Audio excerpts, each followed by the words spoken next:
Architektas su būriu valdininkų ir politikų lankėsi Londone, kur apžiūrėjo netoli upės stovinčią areną.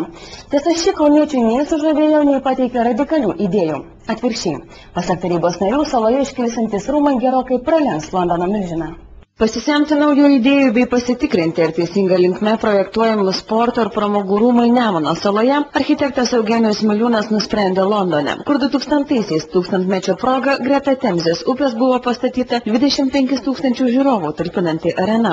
Ložės pas juos be stiklatorius, kas paprastai būna uždaryta, ten turėklų didinimo būdas ir kiti smulkus dalykai, mechanizmai, iš kitų sūdumų tribūnų. Pasak architekto, viešnagė Londone buvo labai vertinga, tačiau projektuojant areną Nemuno saloje kardinalių pakeitimų tikrai nebus. Kolizijoje atvaizduojantis daugiakampis statinys bus 27 metrų aukščio, sporto pramogų rūmose tilps daugiau kaip 12 000 žiūrovų. Galimybė išvysti Londono areną turėję politikai tvirtina, jog šią sporto rūmai Nemuno saloje tikrai pralenks. Kauno arena bus dar geresnė, todėl kad architektas Miliūnas jau yra įvertinęs ir minusus, ir pliusus savo projekto, tad šitų klaidų arba kažkokių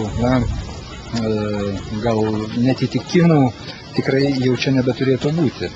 Jau po 3 mėnesių architektas Eugenijus Miliūnas turėtų pateikti galutinį arenos Nemuno saloje projektą. Tuomet ir paaiškės reali sporto rūmų kaina. Kaune sumuštas mokyklos direktorius. Milikonių vidurinės mokyklos vadovas šįryt nukentėjo nuo 10-oko